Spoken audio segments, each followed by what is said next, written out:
আলোর জাদুতে মেতে উঠেছে চন্দননগর, কারণ জগদ্ধাত্রী পুজো। ঘুরতে বাজে ভোর 4টে। সারা দুনিয়া যখন ঘুমিয়ে আছে, আমরা বেরিয়ে পড়েছি জগদ্ধাত্রী পুজোর ঠাকুর দেখতে চন্দননগরের উদ্দেশ্যে। তো বন্ধুরা, এটা আমার সেকেন্ড পার্ট। আগের পার্টে আমরা দেখিয়েছি মানকুণ্ড থেকে ভদ্রেশ্বর পর্যন্ত আমরা হেঁটে হেঁটে কী কী ঠাকুর দেখেছিলাম, সেটা আপনারা আশা করি পার্ট 1-এ দেখে নিয়েছেন। তো এই পার্টে আমরা দেখাবো মানকুণ্ড থেকে চন্দননগর পর্যন্ত কী কী ঠাকুর হয়েছে সেগুলো। ভোর 4টের সময় বাইক নিয়ে বেরিয়ে পড়েছিলাম চন্দননগরের উদ্দেশ্যে। তো চলুন আমরা সেই ঠাকুরগুলো একে একে আপনাদের সামনে তুলে ধরি।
আর যাওয়ার পথে চন্দননগরের লাইটিং, আহা কি বলবো!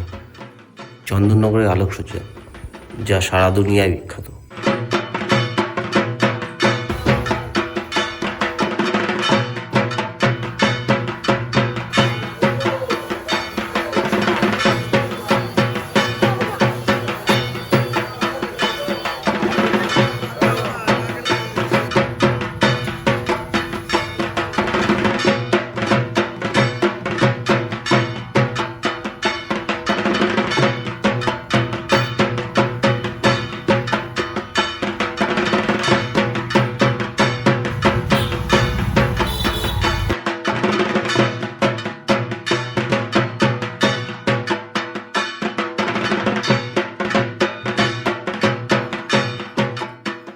তো বন্ধুরা, আমরা এখন পৌঁছে গেলাম হেলাপুকুর সার্বজনীন জগদ্ধাত্রী পুজো কমিটির পুজো দেখতে, যেখানে 100 কেজি সোনা ব্যবহার হয়েছে প্রতিমার সাজসজ্জায়।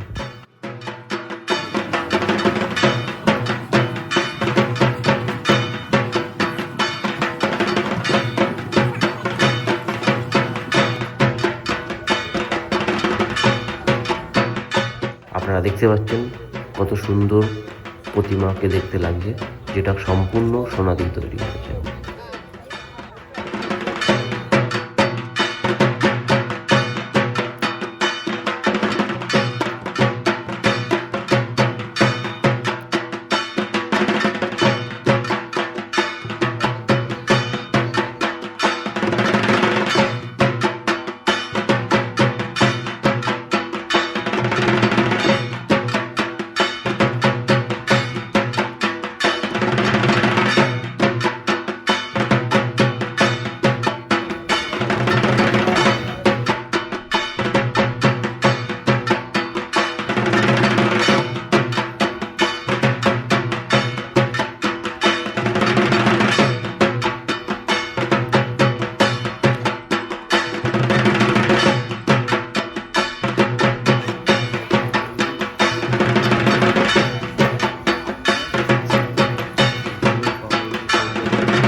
তো বন্ধুরা, এখন আমরা দেখব চন্দননগর সন্তান সংঘের জগদ্ধাত্রী পুজো।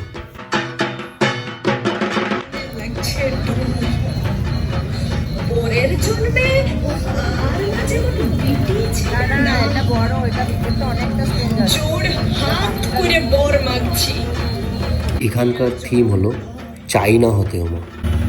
আমার দু চোখে আগুন জ্বলে, আমার ভিতর স্রোতস্বিনী, আমি করি লালন পালন সুজলা মেদিনী। যারা আমার ভক্ত হবে তাদের কেড়ে অভাগা আমি, কেড়ে নিঃস্ব আমি, বলতে পারি সীমা। আমাদের দুর্ভাগ্য যে আমরা পৌঁছতে প্রায় ভোর হয়ে গেছিল, তাই প্রায় ম্যাক্সিমাম লাইটগুলো এরা বন্ধ করে দিতে শুরু করলো। তো রাতের লাইটিংটা আমরা অনেকটা মিস করে গেছি।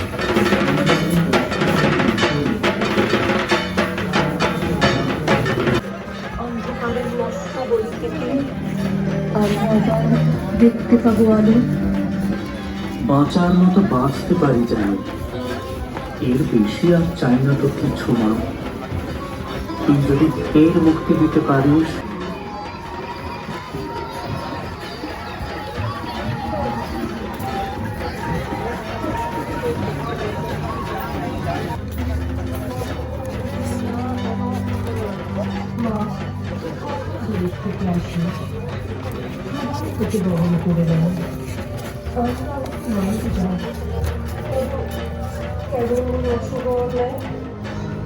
যে বয়সের আদর পাওয়ার কথা, আমরা পেরোই ব্যথার মহকুমা।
রাতের অন্ধকার মিলে গিয়ে ভোরের আলো পড়তে শুরু করেছে, তবুও আমাদের ঠাকুর দেখা চলছে।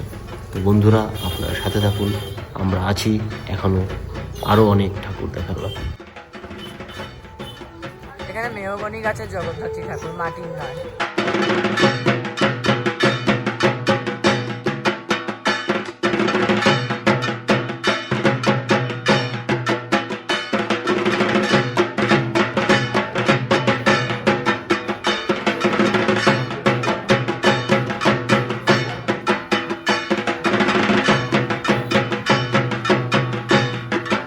এখন আমরা পৌঁছে গেছি আদি মায়ের দর্শন করতে। চন্দননগরে সর্বপ্রথম জগদ্ধাত্রী পুজো শুরু হয়েছিল এই পুজো কমিটিতে। প্রায় 350 বছরের পুরনো এই পুজো কীভাবে শুরু হয়েছিল সেটা আমরা জানবো। কথিত আছে তৎকালীন ফরাসিদের দেওয়ান ছিলেন ইন্দ্রনারায়ণ চৌধুরী। তিনি ছিলেন নদিয়ার রাজা কৃষ্ণচন্দ্রের খুবই ঘনিষ্ঠ বন্ধু। নবাব আলীবর্দের রাজত্বকালে রাজা কৃষ্ণচন্দ্র রায়ের কাছে 12 লক্ষ টাকা নজরানা দাবি করেন। নজরানা দিতে অক্ষম হলে নবাব রাজাকে বন্দি করে মুর্শিদাবাদে নিয়ে যান। কারাবন্দি থাকার কারণে দুর্গাপুজো করতে পারেননি রাজা। কারাগার থেকে মুক্ত হওয়ার পর বিজয়া দশমীর দিনে নৌকায় ফেরার পথে তিনি সিংহবাহিনী এক দেবীর স্বপ্নাদেশ পান। তাকে নির্দেশ করা হয় কার্তিক শুক্লা নবমীর সময় জগদ্ধাত্রী দেবীর পুজোর আয়োজন করার জন্য। সেই মতো চন্দননগরের গঙ্গাপাড়ার নিচুপট্টি চাউলপট্টি এলাকায় নৌকা থামিয়ে এই পুজোর আয়োজন করেন রাজা কৃষ্ণচন্দ্র এবং ইন্দ্রনারায়ণ চৌধুরী। শুরু হয় প্রথম জগদ্ধাত্রী পুজো, যা বর্তমান সময় সেখানকার লোকেরা আদিম রূপে জগদ্ধাত্রী পুজো পালন করে।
সকাল হয়ে গেছে, সূর্য উঠেছে, আর আমরা চন্দননগর স্ট্যান্ডের পাশ থেকে যাচ্ছিলাম। তো এরকম সময় চন্দননগর স্ট্যান্ডে একটু সময় কাটাবার একটা কি হয়, তাই একটু চা খেয়ে একটু সময় কাটিয়ে আমরা আবার ঠাকুর দেখতে বেরিয়ে পড়লাম।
বন্ধুরা, অবশেষে আমরা পৌঁছে গেলাম বিনোদতলা সার্বজনীন জগদ্ধাত্রী পুজো দেখতে।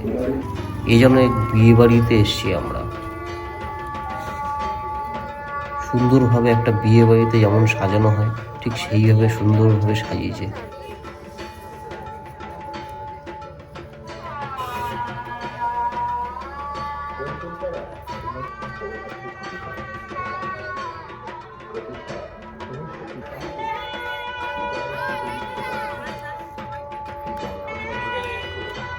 আপনারা দেখতে পাচ্ছেন কত সুন্দর বিয়ে বাড়ির আদলে এরা মাটির মূর্তি দিয়ে কত সুন্দর তৈরি করেছে।